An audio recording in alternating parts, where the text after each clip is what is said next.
董事长，人来了。哦，来了，来，这边请。戚家母，你有幸了，请我们全家一起过中秋节。啊，这是我儿子志远。你好。这是我媳妇儿小德。阿姨好。你们好，好欢迎。现在再开门。啊，是吗？是。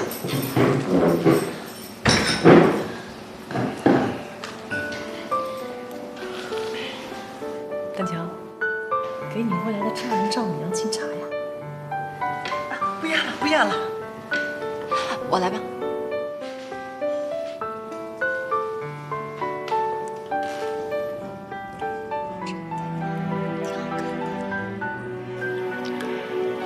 真是不好意思啊，上一次我公司突然有急事，怠慢你们了，也没能陪你们好好吃个饭，抱歉啊。哪里，都是自己人，不必见外。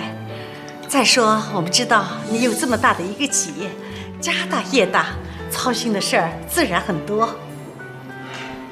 是啊，年纪大了，也该到退休颐养天年的时候了，所以。 我特别希望丹乔可以早点成婚，也好替我回来分担一下。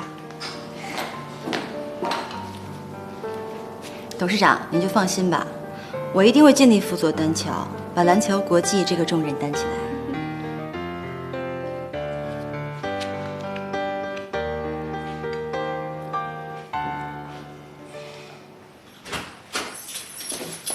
小夏，水果我买了啊。 小夏，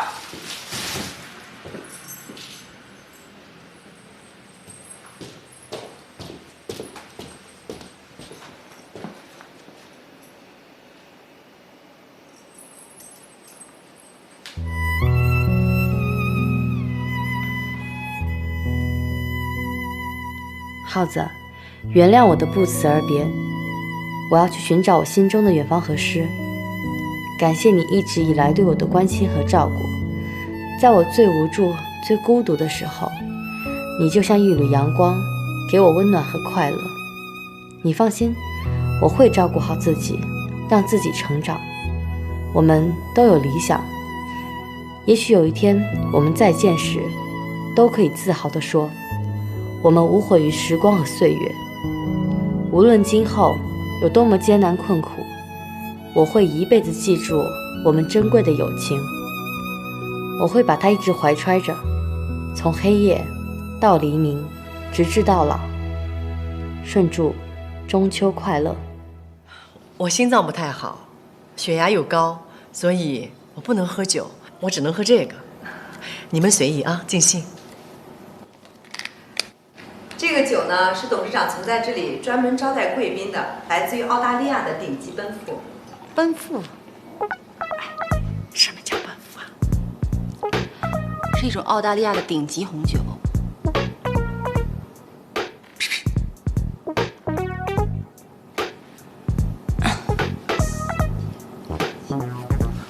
1000块钱，美金，美金啊！1000多美金呢！哎呦，太贵了，太贵了，不要喝了。 价格不是问题，关键是要合你们的口味。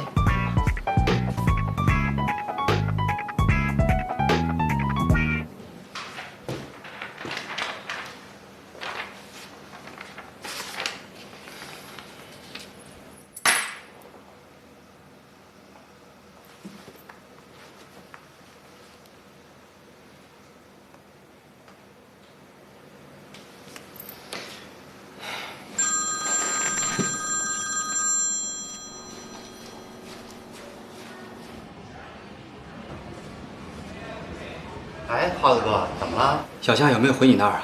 不知道啊。现在我们一家跟大姐未婚夫一家在饭店过节呢。把定位发给我，我马上过来。好嘞。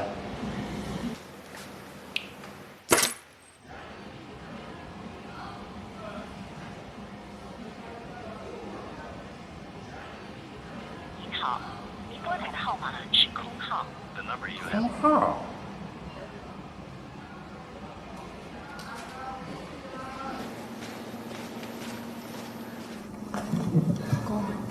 事了？没事没事，就二姐的电话打不通。没事没事没事，大家吃大家吃。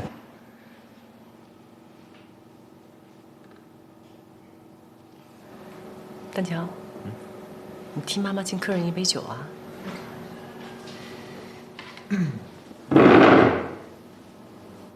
叔叔阿姨，晚辈敬你们二老，中秋节快乐！谢谢。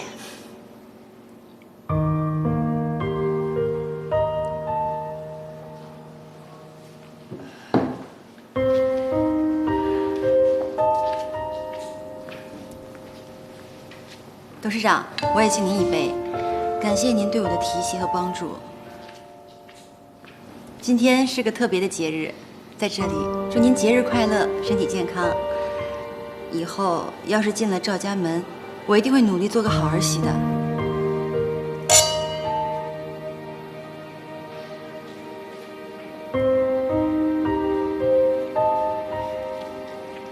这个呢是大汤野生黄鱼，大家也都知道，像这么大的野生黄鱼，不但稀有，而且珍贵。大家慢慢品尝，好吧？那我们开始吧。季丈，你太客气了，请我们到这么高级的地方，吃这么有档次的菜，我们受之有愧呀。你太客气了，来吧。哎，浩子哥，你咋这么快来了？你想在哪儿？你把那样藏哪儿啊？说！你什么意思呀？啊！我警告过你，离地下远一点，你就是不听。你三番五次的勾搭她，你现在要跟这个女人结婚，你什么意思呀？你是谁呀？跑到这儿来撒野呀？他是谁呀？教官，把这人给我轰出去！哎，别！浩子，你怎么这么不懂事？别胡来！没看见我们两家在一块儿吃饭吗？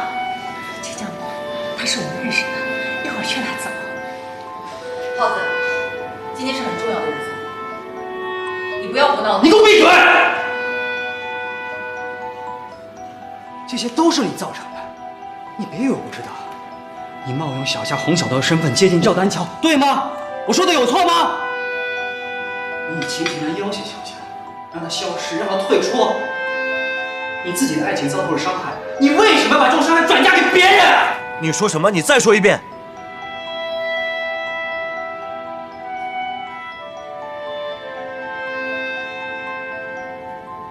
好，你今天都在。挺好，我今天就替小夏好好说道说道。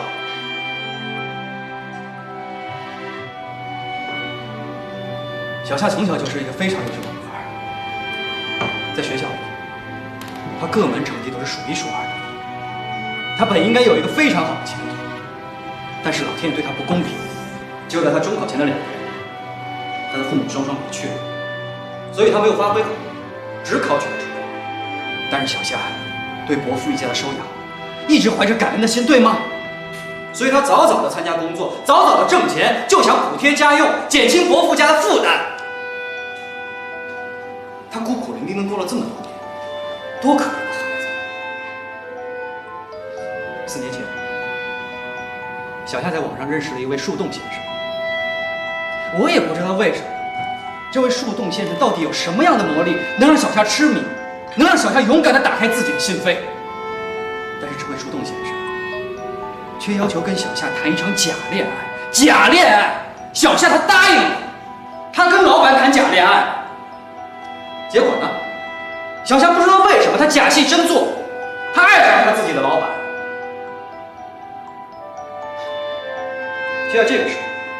就在这个时候。他的姐姐宁馨就以亲情来要挟他，让小夏退出，让小夏放弃。小夏还是怀着对伯父一家的感恩之心，他做了。小夏天真吧？小夏从小到大，他每年过生日的时候，他父母都会送他一只布猴子。可是自从他父母的离去，除了我以外，就没有人记得他的生日。但是今年，有一位树洞先生把这12只猴子给补齐了。张丹乔，小夏不是没有想过把这段感情做一个了断，他把那些猴子全扔了，但是又发了疯的一样从垃圾桶里把那些猴子给刨出来了。因为小夏是放不下那些不好的，他放不下的是他心中的爱。宁夏现在在哪儿？耗子，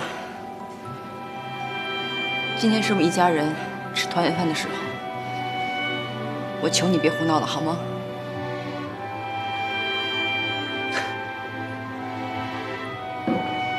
挺好，小夏果然是收养的，一家人吃团圆饭把小夏都给排除了。好，我告诉你，小夏现在已经消失了，你们再也没有累赘了。从今往后，你们可以踏踏实实、开开心心、快快乐乐的吃团圆饭了。等等，什么意思？什么叫消失？他给我一封信，说他带着12只猴子走了。我去了他公司，他已经辞职了。赵丹角，小夏要是有任何闪失，我要你的命！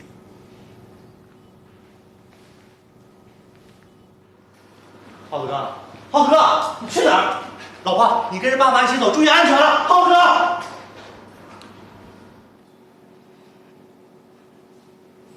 丹乔，这件事情我是可以……还需要解释吗？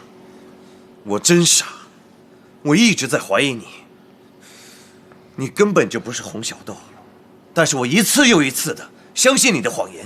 你的目的到底是什么？嫁入豪门，因为我是蓝桥国际的继承人。你以为你抓了一手好牌，你错了。其实你打了一副烂牌，你会一败涂地。我告诉你，我是不会继承蓝桥国际的，我也从来都没有喜欢过你。听明白了吗？这场游戏结束了。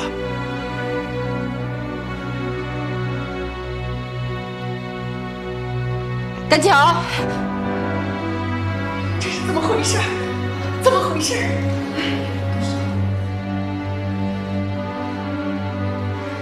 李欣，你真厉害，你居然把我也骗了。董事长，算你狠！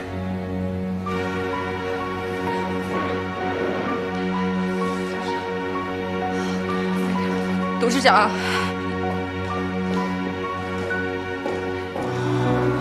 爸，欣儿，你为什么要这样做？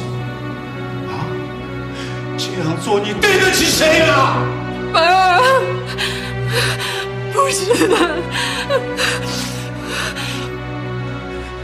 太让我失望，找不到小夏，我不认你这个女儿。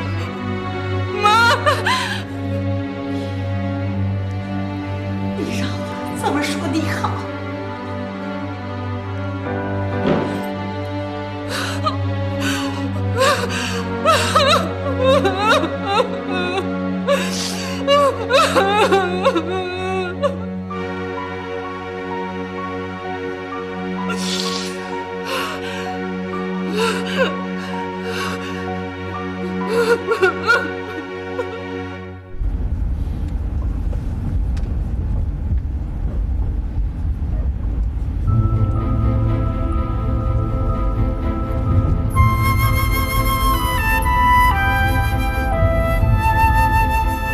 你在哪里？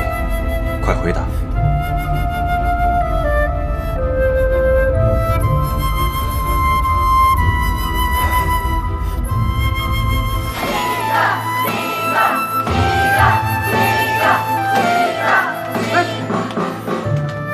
你怎么会去的？因为昨天晚上我也没什么事儿啊，正好我姐姐给了我票，我就去了。记住自己的名字。赵总，这个《千与千寻》里面小白龙说的话，哎你也看过吗，2046，哇，这个房间。你为什么喜欢2046？可能因为它是偶数，比较吉利吧。密码多少？2046。哎，你密码怎么跟我二姐一样啊？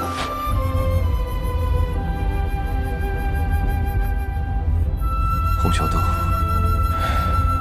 我本该早点认出来的。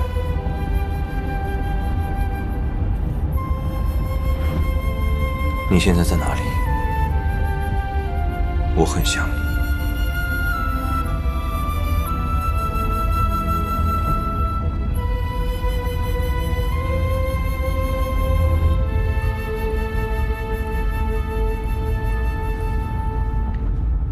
Lucy，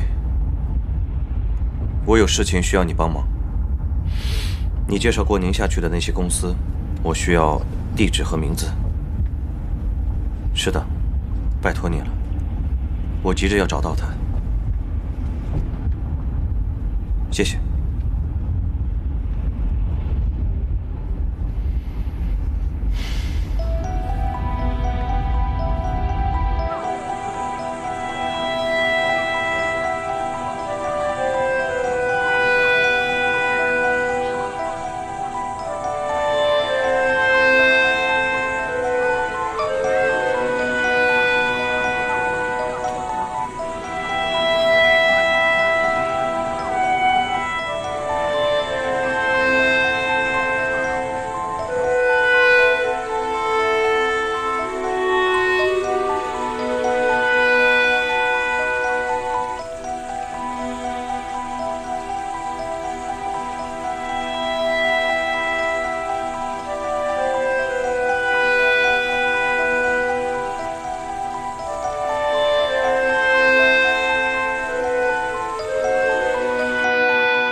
虽然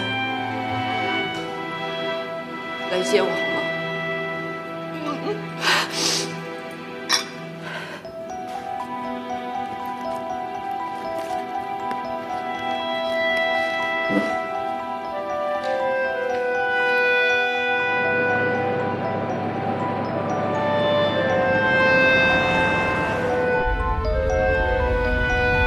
志远，再想想，有没有什么地方小夏还会去的？实在是想不出来了。你说咱该去的都去了，该找的也都找了，都没有啊。而且他手机也打不通。白哥，你说他会不会去外地了？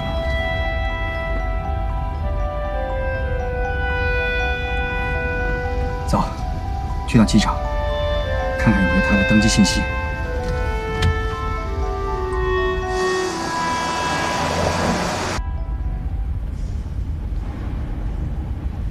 去哪儿啊？随便。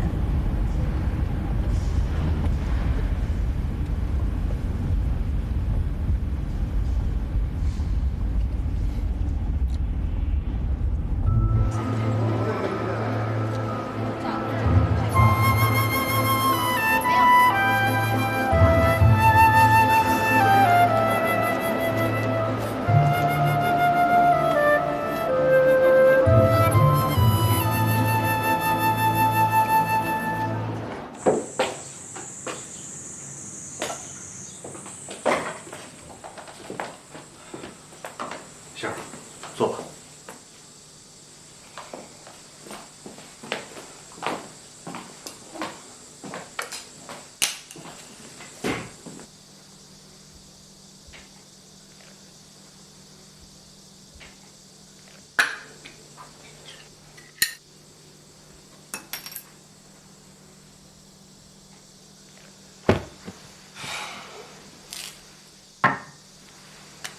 到底出什么事儿了？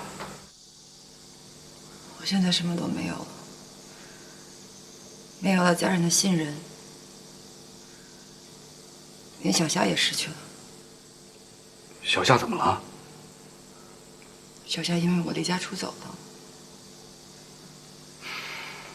最重要的是，我失去了刘兰芝的信任。我努力了这么久的婚姻，彻底完了。那不正好吗？仙儿，咱们可以在一起了。嫁入豪门不如自己成为豪门，况且姓赵他们家也不是什么善茬啊。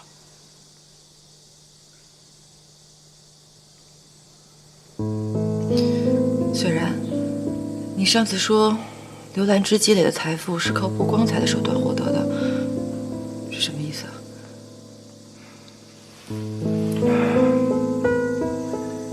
刘兰芝结婚不久，就认识一个能落实政策的资本家的公子哥。这个公子哥资助他开了一个小饭馆，两人就图上了情，生下了赵丹巧。没过几年，刘兰芝的丑事东窗事发，跟丈夫离了婚。这个公子哥也移民去了国外，但是在国外他还时不时的给刘兰芝汇钱。刘兰芝就是通过这笔资金，把自己的企业一步步做大的。再后来，这个公子哥的老婆发现了他们的奸情，一度接近崩溃。这个公子哥就无情地把他的老婆送进了疯人院。杏儿，你知道吗？是刘兰芝破坏别人的婚姻，让他们的家妻离子散的。这都是真的吗？还好你没跟他结婚，要不然你后悔都来不及。可是我可能从今以后都不能去蓝桥国际上班了。杏儿，我都跟你说了嘛，只要你拿出蓝桥国际这个季度的财务报表，咱们马上就可以得到一大笔钱。但你这不是让我做商业间谍吗？如果他的财务报表是干净的，那公开出来又能怎么样的？就怕蓝桥国际他不敢向股民如实的公告，那又何来的间谍呢？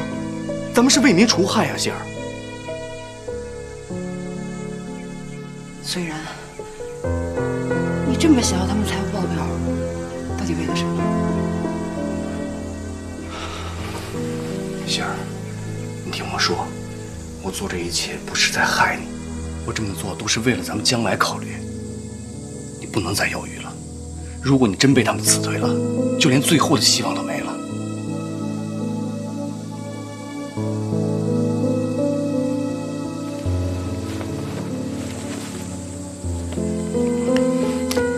这个你拿着，这是我全部的家当，都给你，咱们重新开始好吗？杏儿，赵丹桥和刘兰芝已经把你抛弃了，你还有什么可想的呢？他们不是什么善类，不值得你为他们去袒护。为了广大股民的利益，你现在应该勇敢地站出来。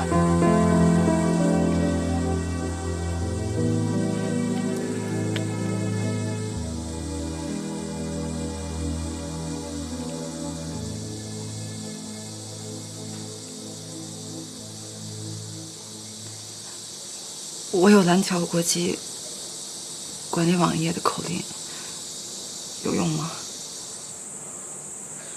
有这个就够了。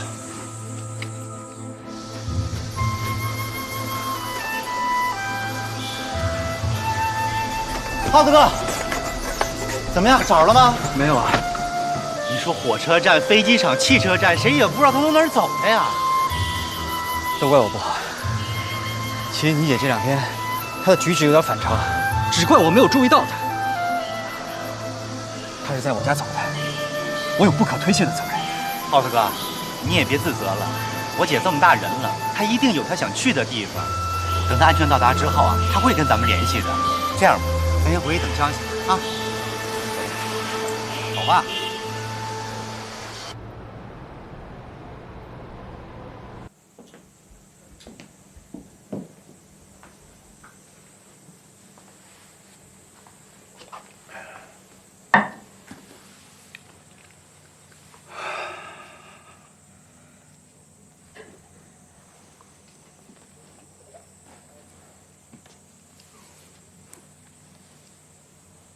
怎么了？后悔了？虽然不会出事吧，我有点害怕。杏儿，你就放心吧。退一万步说，就真出事儿了，有我等着呢。还不放心呢？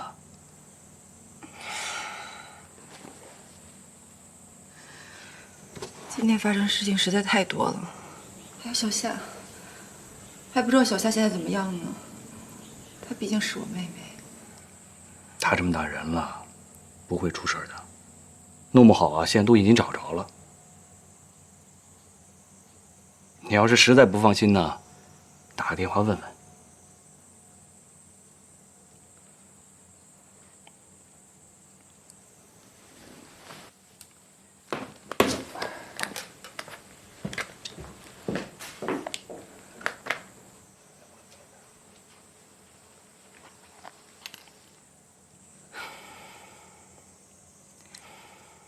志远，是姐姐，小夏她……你现在知道怪你二姐，当初为什么不为她考虑考虑呢？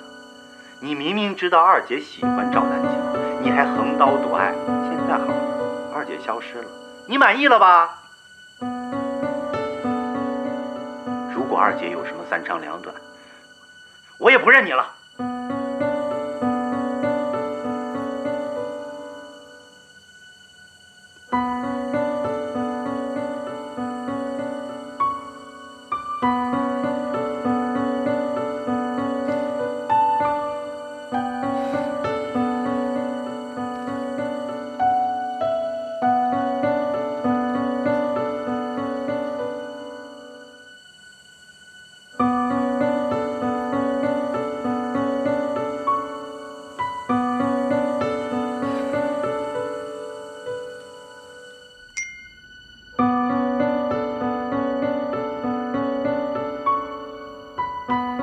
丹桥，拜托你一定要帮我找到小夏。另外告诉你，那天晚上在香港，我们什么也没有发生过。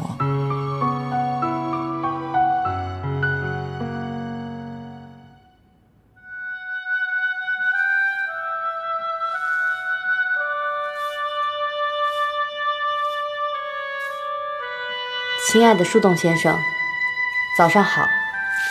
你有没有想过，自己熟悉的生活会在某天被按下暂停键，所有熟悉的一切都从身边抽离，你会紧张害怕吗？还是会故作无所谓的样子，重新挑战未知的一切？还是会向现实妥协呢？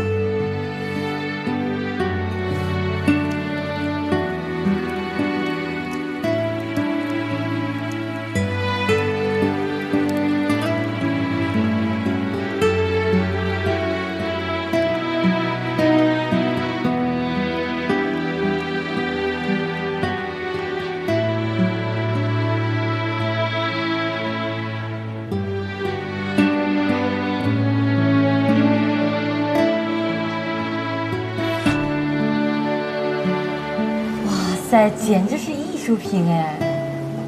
经营于方寸之内而赏鉴乎毫发之细，审其疏密，辨其严尺。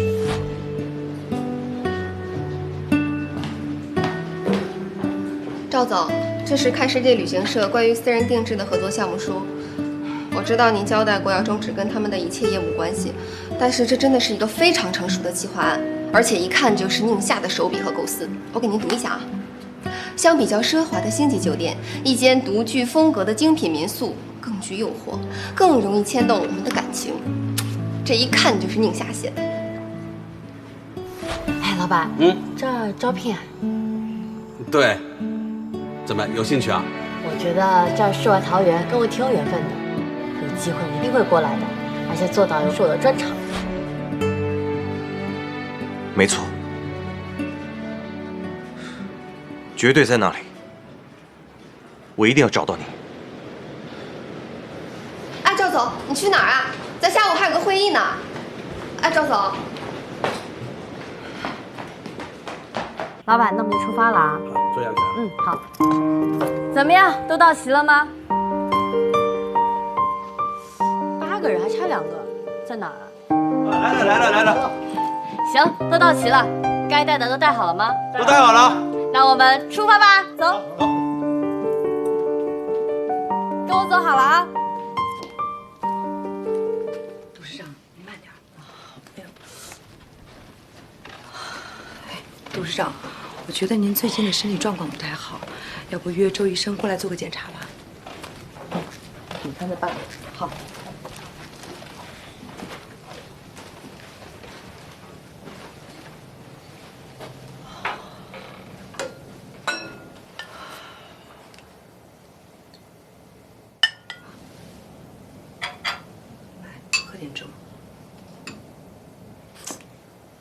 一点都不想喝。这两天您就没吃什么东西，稍微喝点吧。还需要解释吗？我真傻，我一直在怀疑你。你根本就不是洪小豆，但是我一次又一次的相信你的谎言。你的目的到底是什么？嫁入豪门，因为我是蓝桥国际的继承人？你以为你抓了一手好牌，你错了。其实你打了一副烂牌，你会一败涂地。我告诉你，我是不会继承蓝桥国际的，我也从来都没有喜欢过你。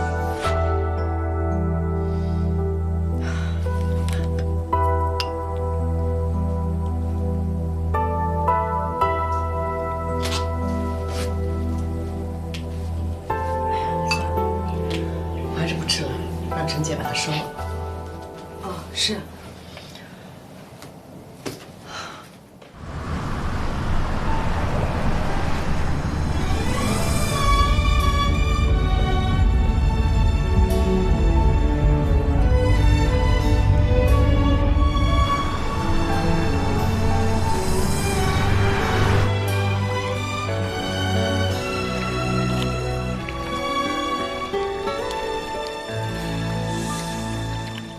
雨滴敲打着窗口，带着黑夜撕开我伤口。你的模样在记忆中停留，不曾模糊，却牵不到你温暖的手。带着伤痛在雨中行走，徘徊在午夜的街头，暮色深处你向我挥挥手，留下一抹微笑，不再回头。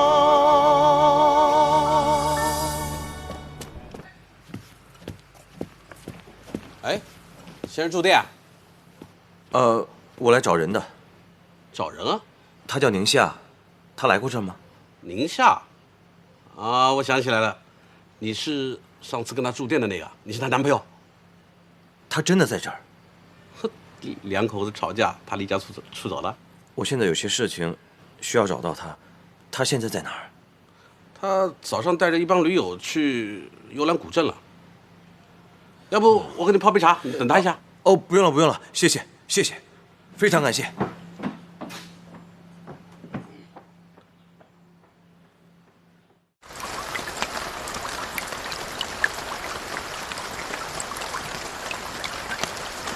来，跟我走啊！都跟我走。好，请往这边，请往这边，注意安全啊，小心地滑，小心地滑。来，请往这边走。好，注意安全啊，小心台阶，小心台阶，小心滑。宁夏，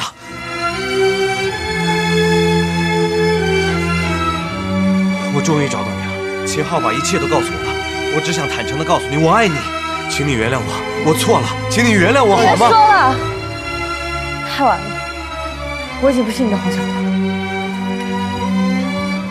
宁夏，宁夏。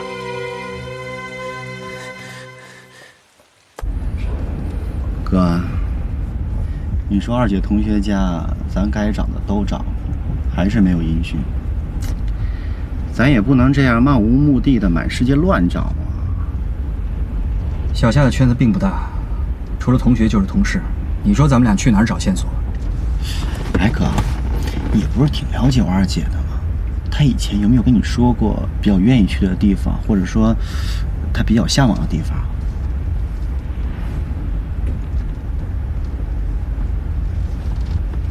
看来你还是不了解二姐。去旅行社问问他们同事。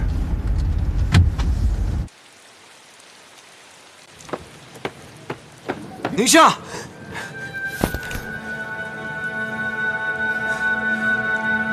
我爱你别说了，我们是不可能在一起的。累，因为你跟我姐，我跟你姐什么都没有发生过，请你相信我好吗？宁夏，我再也不会让你离开我的身边了。赵丹桥爱的是宁夏，我再也不会放手了。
赵总，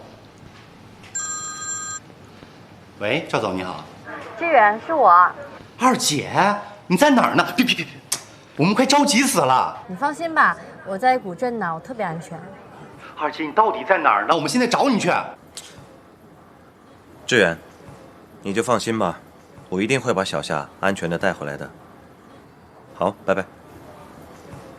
我们走吧。喂。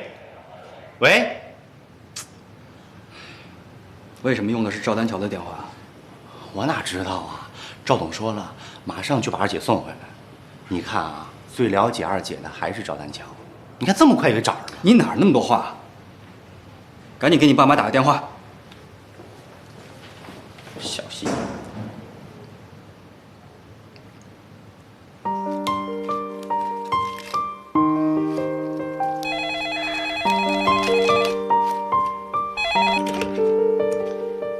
喂，妈。志远啊，哎，二姐找着了啊！真的？哎，小夏找到了，在哪儿呢？啊，那好吧，好。找到了。哎呦，真是阿弥陀佛。原以为啊，女儿找到了好归宿，哪料到竹篮子打水一场空，还真有些难过。哎，老头子，你说会不会咱们家的风水不好啊？别迷信啊！小的和志远的婚姻不是挺好的吗？现在啊，孩子大了，让他们自己去做主啊。行，听你的。还有啊，这次小夏回来，你得给她赔礼道歉啊。上次在医院，你没有了解情况就说小夏，她该有多伤心啊！以后我就好好对她。哎，这叫什么？将功补过。哎，这样，这次小夏回来可不能住秦昊家里了，跟星儿挤一起也不合适。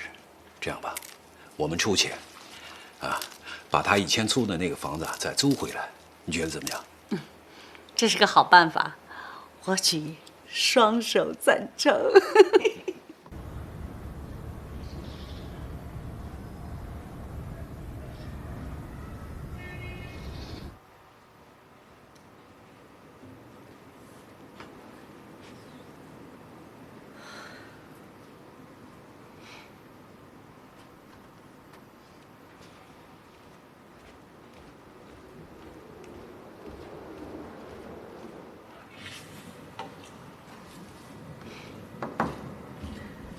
董事长，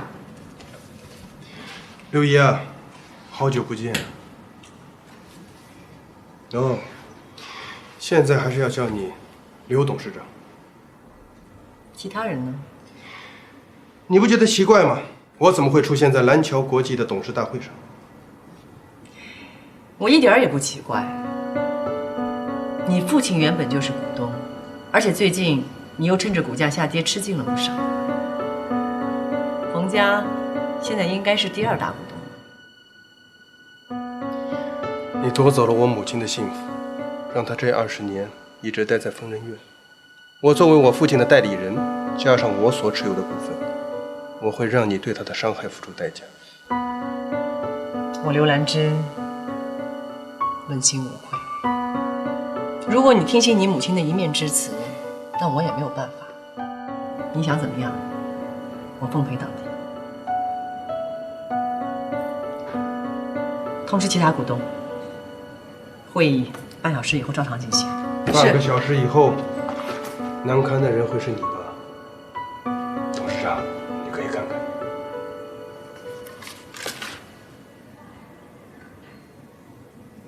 你从哪里弄到的？这个时候，我觉得你不应该关心我从哪里弄的。你为了瞒报这2000万现金的漏洞，篡改上交董事会的文件，而最让我有趣的就是，携款潜逃的那个财务总监是你一手提拔的心腹。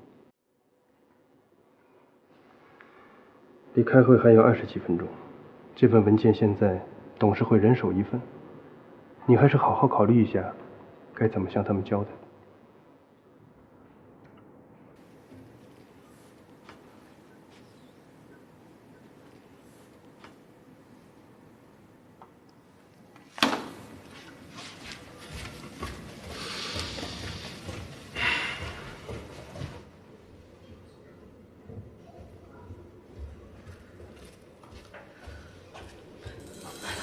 董事长，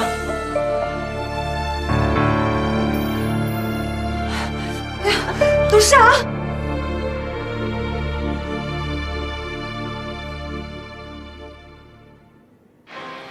现在小夏的问题解决了，可是星儿呢？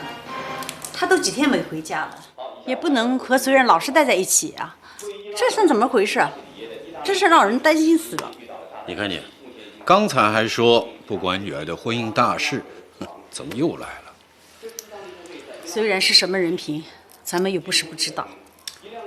哎呀，孩子都大了，他们有自己的分析能力，管不了就别管，让他们自己去处理吧。蓝桥国际董事长刘兰芝在下午召开的股东大会上突发脑出血，紧急送院治疗，这将会对蓝桥的股价造成什么影响呢？我们会持续关注。咱们回去吧。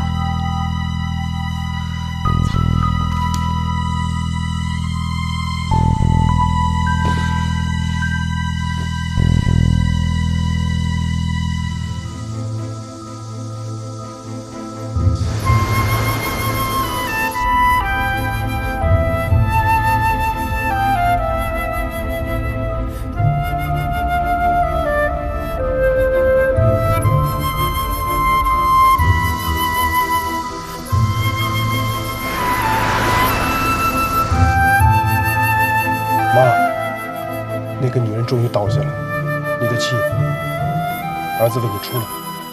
儿子，不能给他喘气啊！我们花了这么大的精力才找到这样的机会，不能前功尽弃啊！现在是公开这封信的最佳时机了。不过，我只是觉得不近人情吗？他他当初对我们尽不近人情啊？可是妈妈，这都是过去的事儿了，他现在已经在医院里了。过不过去，只有经历过的人才有资格说。我只是觉得这么做是不是会太绝？一定不能放弃，只有把他扳倒了，才能去了我的心病，我才能重新的站起来。我知道了。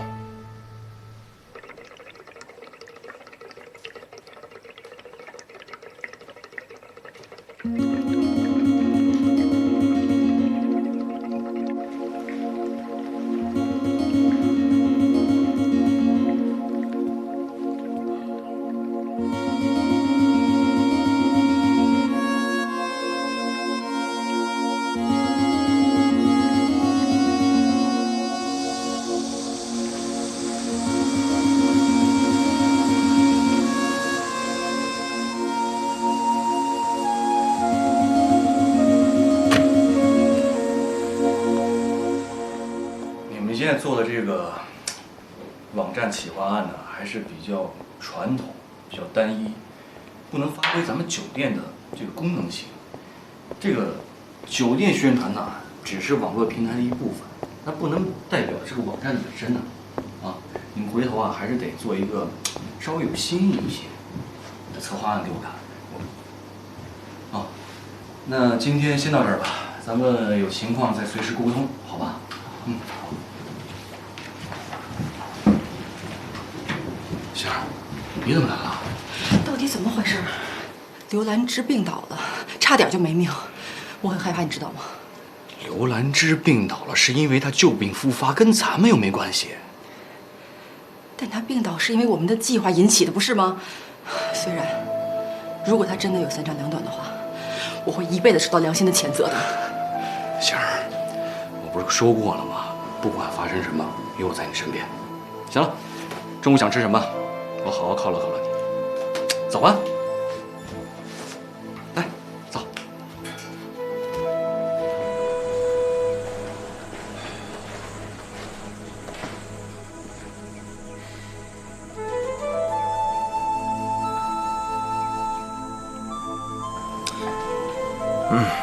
对了，宁夏，这是我家的门卡。这几天我都要待在医院，你也没地方可以安顿，就住我家吧。没事，我可以留下来的。听话，这里有足够的医护人员，还有24小时看护，你就放心吧。有需要我会打电话给你的。行吧，听你的。司机在门口等你。这几天我会很忙，你要照顾好自己。好，那我就先走了啊，保重。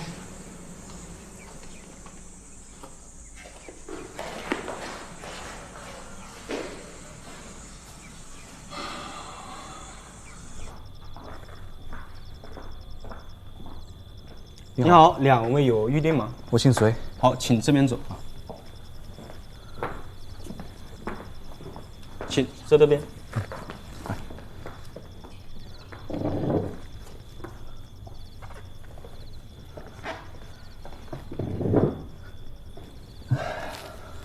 请问需要点餐吗？啊，我预定了2份情人套餐。好。哎，等会儿。哎，秀儿，这么高兴的日子，咱们是不是应该点瓶红酒庆祝庆祝啊？无所谓。好，帮我醒一瓶08年的 Beatrice。好，请稍等。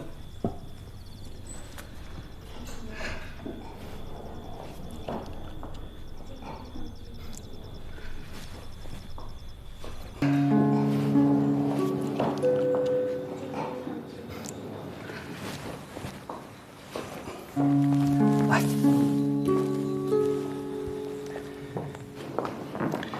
这个呢，是你应得的那份。什么叫做我应得的那份？我们老板奖励你的，密码是你的生日，7位数。仙儿，咱一没偷二没抢，这是咱们应该拿的，你就踏踏实实收下吧啊！虽然，你确认真的没事儿？不是仙儿，这不是你的风格呀。你好，薛先生，您点的08年的 Beatrice 到了。好，谢谢。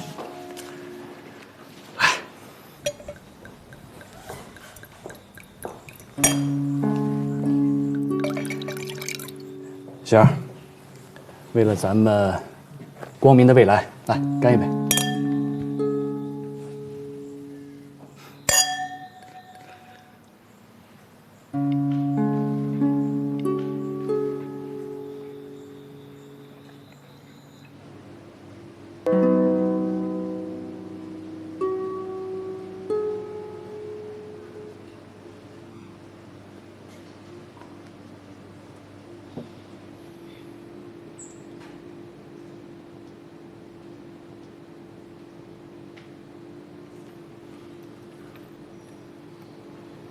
回来了，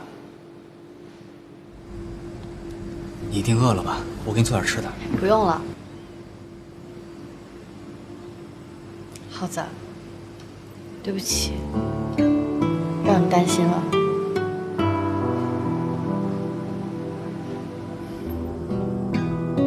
没什么可对不起的，这都是我心甘情愿的。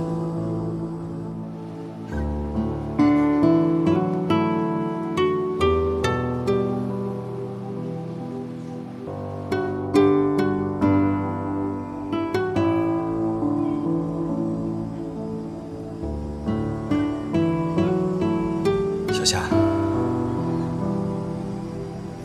你还记不记得咱们上学那会儿，一起逃课去看陈奕迅的歌友会？记得。我把你送到门口，我说我忘了拿自己的票了，让你先进去。我在门口等你，一直等到你出来。那个时候，我特别了解你，我知道你特别喜欢陈奕迅，你上课的时候都拿着陈奕迅的海报看，所以我就通宵去排队，就为了买那么一张票。那可是我1个星期的午餐费，只够买1张的。我知道，就只有1张票。但是那个时候我特别满足，因为我很了解你，你喜欢什么，爱吃什么零食，爱看什么样的类型的电影，喜欢哪个歌星，我都清楚。可是现在，浩子，我其实挺难过的。我难过不是因为你出走，是因为你走了以后，我不知道去哪儿找你。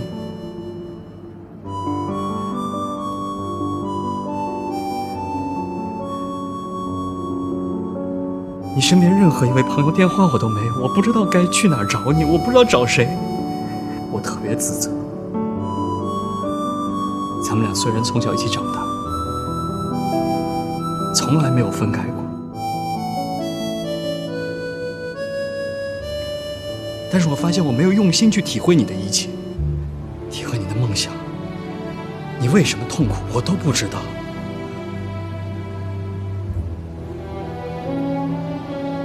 我们俩之间的距离越走越远。浩子，谢谢你。我们之间，你付出的太多了，我也欠你太多了。我们除了友情，还有亲情。从今以后，我一定会好好珍惜我们之间的情感。小夏，我不希望我们之间友情变成亲情，我不需要亲情。你可以不爱我，但是你不能拒绝我爱你。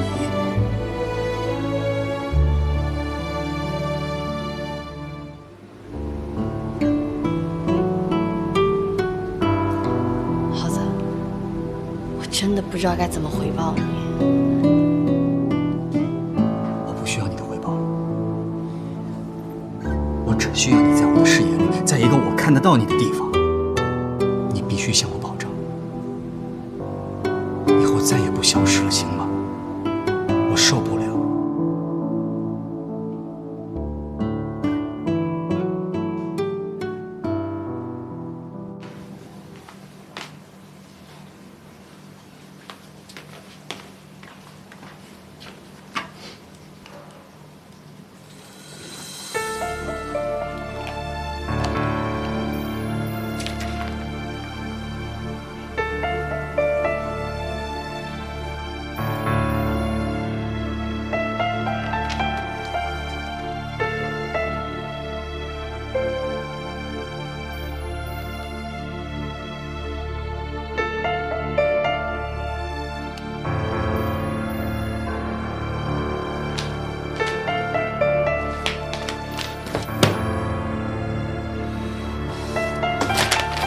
为什么这么做？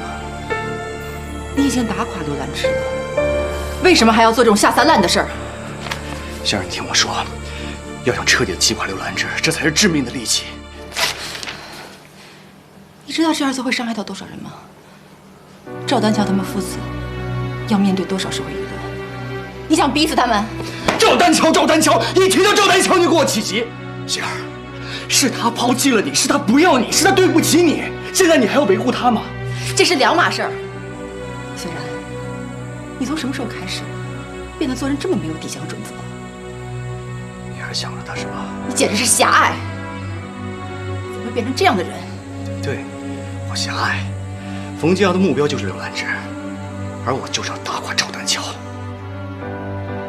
卑鄙小人！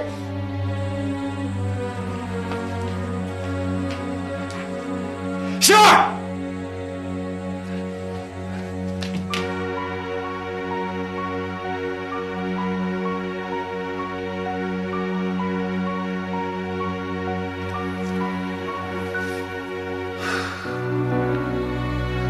暴风雨终于来了，比预期的更猛烈。丹桥，你能挺得过去吗？